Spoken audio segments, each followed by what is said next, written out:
Well, you're right on time for breaking today. Good evening from where you're watching us from. My name is Joel Church and our sign language interpreter is Tracy Dorcas. We have a lot in line for you and these are our top stories.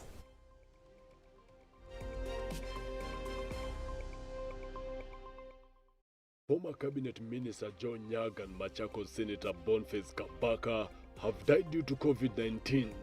The Council of Governors urges healthcare workers to call off their strike to give room for more negotiations. Only 5,000 people invited to physically participate in tomorrow's Jamhuri Day celebrations at Nyayo Stadium.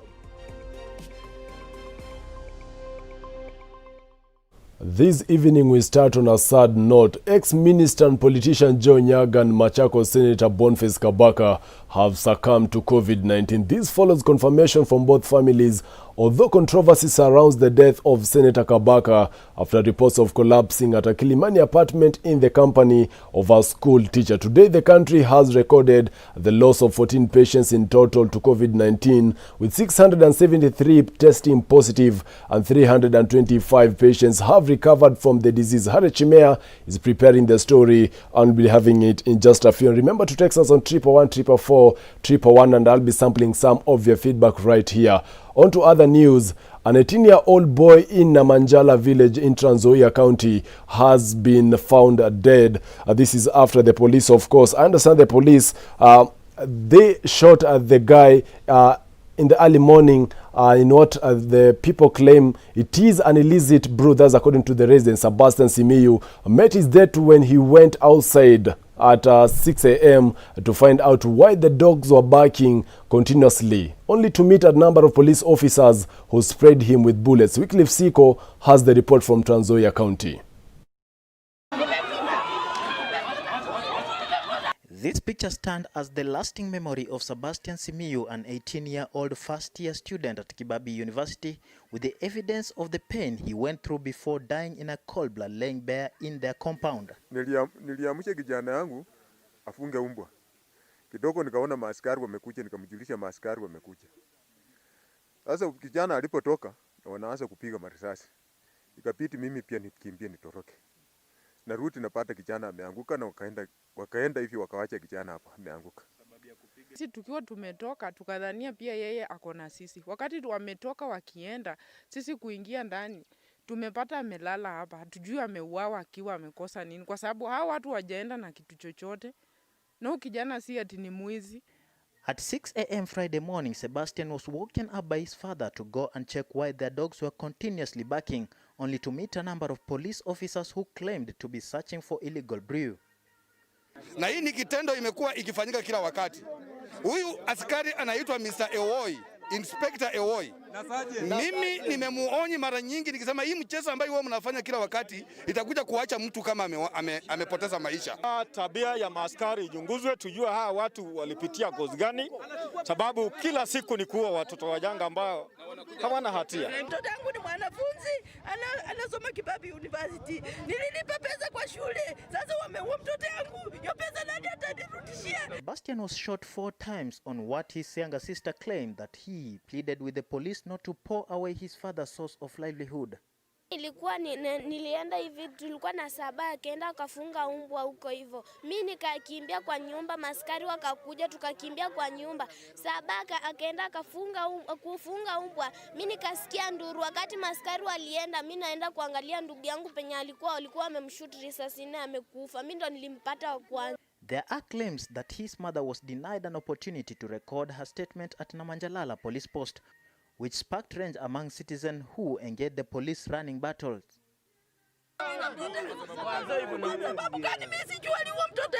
Mtoto wangu akampiga marisasi akaanguka kwa umbwa. Akaanguka kwa boma penye alikuwa anafunga umbwa. Sasa mimi sijui shida ni nini. Nataka serikali waniambie na wenyewe ndio waliua mtoto wangu wa Kibabii University. 5 hours later, Sebastian's body was still lying in a pool of blood at their homestead, with the area MCA Ben Mulipuko calling upon the Independent Police Oversight Authority to investigate the matter.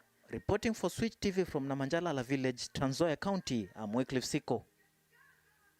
Let's hope justice will be served. The striking workers, including nurses and clinical officers, but so far not doctors, lament that many of their colleagues are dying from COVID-19 due to lack of both protective gear and health insurance. Health Workers Union are still upholding the strike until the government settles their grievances. Maluse Meshak with the story.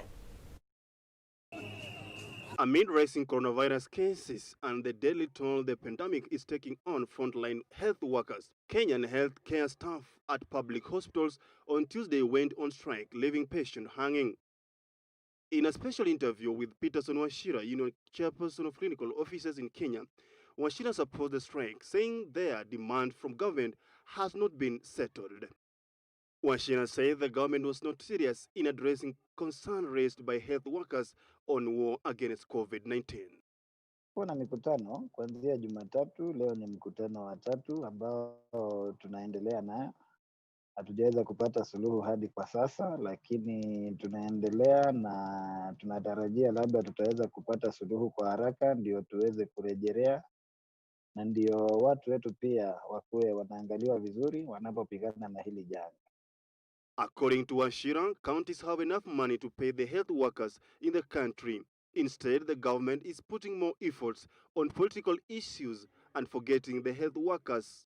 Kila mwaka tutakuwa tunaweka 15% kwenda kwa afya. Hatujaitimiza hata nusu ya hili. Kwa hivyo si jambo linaanza sasa. Ni kwamba sisi hatuchukuliagi mambo ya afya yakiwa mambo ambayo yanafaa kuangaliwa na kupewa pesa za kutosha, na ndio maana unaona hata haya yakiambiwa kwa sasa. Tuko na pesa ya kufanya siasa ya BBI. Kuna pesa naona tunaajiri walimu 10,000. Mbona hatuwezi ajiri hata wafanyike kazi wa afya hata 5,000? Some of the solution to these problems of strikes and COVID-19, they are contained in BBI. At least 30 doctors, 26 nurses and 10 clinical officers in Kenya have died after contracting the deadly virus. To date, more than 2,000 healthcare providers in East African country have contracted the disease. Health worker strike is something that has been going on for years. When is the situation going to end in the country? Maluse Meshak, Switch TV, Nairobi. Still on matters ahead, the Council of Governors Chairman Wycliffe Oparanya has urged health workers to call off their strike to give room for more negotiations to get a lasting solution to their grievances. He says healthcare workers are the frontline soldiers in the fight against COVID-19 pandemic, and if they continue with their strike, many Kenyans will suffer. Oparanya says COVID-19 has crippled the economy, making it hard for the national and county governments to raise the revenue for development and dealing with issues raised by medics at a time when the county governments have not received funds from the national government for the last 3 months, affecting operations at the devolved units. Present at the burial of Joseph Onyango at Mabole in Butere, Kotu Secretary General Francis Atwoli said most of the medics lack insurance cover, criticizing the Salaries and Remuneration Commission (SRC) for bringing confusion on matters and salaries and allowances for state officials. Take a look. Hii ya wafanyakazi wa afya, kwa sababu saa hii hata ukija kwangu uwe mfanyakazi wa afya useme unataka uongezwe pesa, hiyo pesa nitatoa wapi? Itakuwa shida, kwa sababu hii mambo ya ugonjwa ambayo tunayo, tunajua wengi wameambukizwa na huu ugonjwa, wale wafanyakazi wa afya. Kule kwangu 91 wakifanya kazi, na sisi tunapambana nao tuone ya kwamba wakifanya kazi wana vifaa ambazo zinatakikana. Lakini kufika saa hii watu waende mkomo na tunataka tupigane na huu ugonjwa, itafanya watu wetu wakufe kwa wingi, na hatutaki mtu yoyote akufe kwa sababu tujafanya haya ile inatakikana. Niliambia nyinyi SRC tolewe, because kulingana na sheria za kimataifa za kazi, mtu akikuandika hata kwa mdomo amekuweka nyumbani, already ameingia kwa contract. You have a contract between you and your employer. Hata kama hajaandika, two parties, employer and employee, na mtu mwingine hawezi kuwa anasimama hapa katikati ata ana make decision on behalf of employer ama on behalf of you. Me, my union can do it, but the decision to improve my terms and conditions of service ni kazi ya my employer, which is government. So kitu government inatakana ifanye kama zile serikali za zamani zilikuwa na department inaitwa DPM, Directorate of Personnel Management. Watu competent, watafute watu competent wa kuhandle trade unions. Away from matters health and now in the corridors of justice, it is a sweet victory for 4 petitioners after the High Court awarded them 16 million Kenya shillings in damages for violation of their constitutional rights during the 2007-2008 post-election chaos, and it's 13 years later. Lilian Maina tells us more. In this suit, the survivors of sexual and gender-based violence moved to court in 2013 to seek justice for the torture they experienced in the hands of uniformed police officers who allegedly raped and assaulted them during the chaos. In the landmark ruling, Justice Weldon Corrill ruled that the government failed its citizens by not protecting them, resulting in the violation of victims' rights, physical injuries, and psychological torture. According to Kimutai Bosek, an international human rights lawyer and ICC counsel, this case is a big win for the thousands of survivors who have waited for years for the Kenyan authorities to acknowledge the harm that they suffered and to provide appropriate redress. For the victims, that is, I would say that justice was served. The judgment underscores the importance of state institutions and their obligations over individuals. The court's decision has revived lost hope in Kenya's criminal justice system to a great extent, and in particular to the survivors of the post-election violence. Yeah, it shows that the Kenyan justice system is alive to whatever that is contained in the Bill of Rights, which is in Chapter 4 of the Constitution, and that it's prepared to come up with innovative devices of enforcing it. The ball is now in the court of non-governmental organizations and agencies who must continue with the tough fight to ensure justice is served to all the other survivors who have pending cases. There are so many victims of the post-election violence who have not come forward, maybe because of ignorance, because also of not having the finances and so forth and so forth. And that is now where you really need NGOs to be their mouthpiece, to be the whistleblowers, to be the ones to do their advocacy. This ruling has indeed proven that justice delayed is not justice denied. Lilian Maina, Switch TV, Nairobi. Well, time to take a breather here on Breaking Today. We'll be back with more stories. Stay tuned.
Welcome back to Breaking Today. My name is Joel Church and our sign language interpreter is Tracy Dorcas. And still in the corridors of justice, outspoken Kenyan Chief Justice David Maraga has retired from office effective today, that is Friday, December 11th, 2020. The CJ proceeds for terminal leave, awaiting his official retirement date in January. And as Lincoln Ambugu reports, Maraga recommends Ombudsman be appointed by Judicial Service Commission and not the President.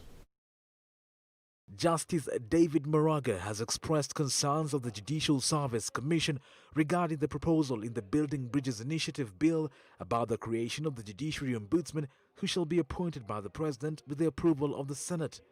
Of the BBI proposal is a direct conflict and a duplication of roles between the Ombudsman and the Judicial Service Commission. The CJ, in a press address, has proposed that the Judiciary Ombudsman be appointed by the Judicial Service Commission instead of the President, as proposed in the BBI bill. Maraga further said the country may witness a constitutional crisis in cases where parallel decisions are arrived at by the JSC as well as the Ombudsman. The risk of parallel complaints being instituted with the JSC as well as the Ombudsman, and the possibility of different decisions being arrived at is real and may result into a constitutional quagmire. Justice David Maraga, who's 69 years old, graduated as a lawyer from the University of Nairobi before going into private practice. He was appointed a judge in 2003 and rose to join the Court of Appeal in 2012. In the 2016 recruitment, Maraga defeated Justices Smokin Wanjala, Al Nashir Visram, Roslyn Bogoli Msaga, and Philip Nzamba Kitonga to get the top job. Deputy Chief Justice Philomena Mwilu will take over in acting capacity until the Judicial Service Commission appoints the next Chief Justice.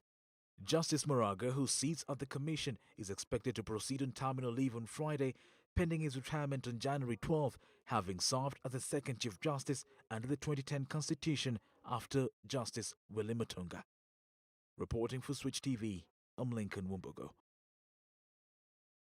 And now, living in the new normal, only 5,000 people are invited to physically participate in tomorrow's Jamhuri celebration at Nyayo Stadium. The celebration will be conducted among many other COVID-19 guidelines to avoid the spread of the pandemic. Robert Auma with more.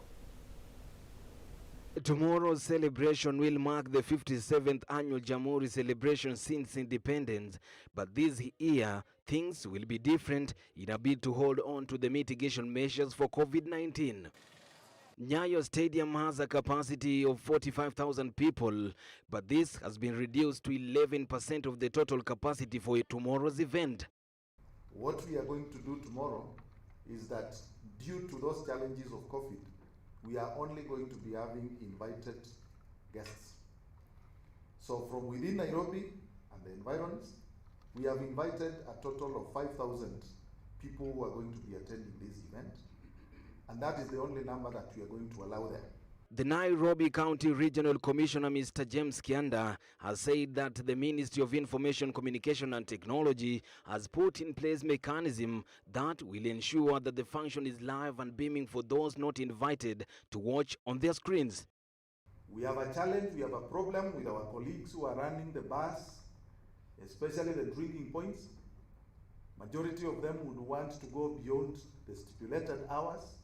Others are trying to play tricks around with security officers. This will not be allowed during this time. Kianda also is appealing to all Kenyans to ensure and exercise great caution, especially this festive month, and ensure that the public transport follows the laid health guidelines as they travel to see their loved ones. For Breaking Today, I'm Robert Ouma. Shifting gears now to matters education, the University of Nairobi has today marked its 64th graduation ceremony, an event presided over by the University Chancellor Dr. Vijay Ratansi and Vice Chancellor Professor Stephen Kiam. Over 5,000 students have graduated today from the institution. Samuel Namukana reports.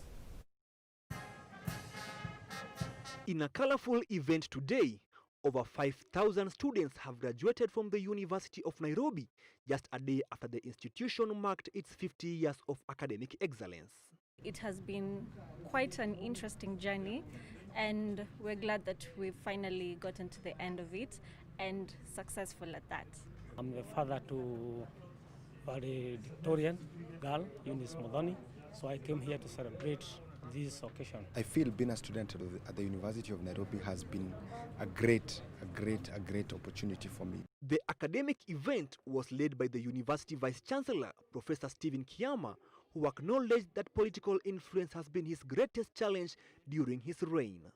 We must reflect and only retain those activities that will make UN more relevant, more vibrant and sustainable. The celebration was marked virtually as thousands of graduates streamed the event from different parts of the world.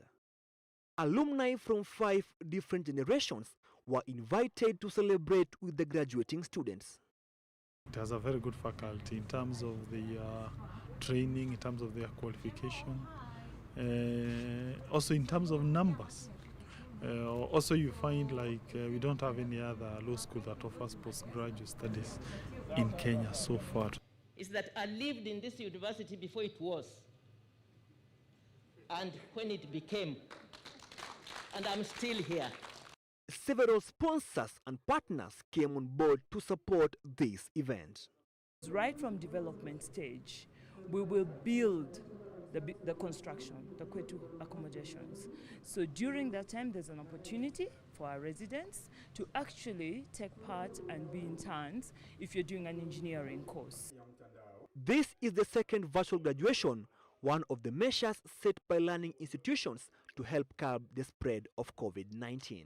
For the past 5 decades, the University of Nairobi has been the cream de la cream of education in Kenya. Namkana Samuel, Switch TV, Nairobi. Now to a top story prepared by our very own Harry Chimea. Ex-minister and politician Joe Nyaga and Machakos Senator Boniface Kabaka have succumbed to COVID-19. This follows confirmation from both families, although controversy surrounds the death of Senator Kabaka after reports of collapsing at a Kilimani apartment in the company of a school teacher. Today, the country has recorded the loss of 14 patients in total to COVID-19. 673 have tested positive and 325 patients have recovered from the disease. Take a look.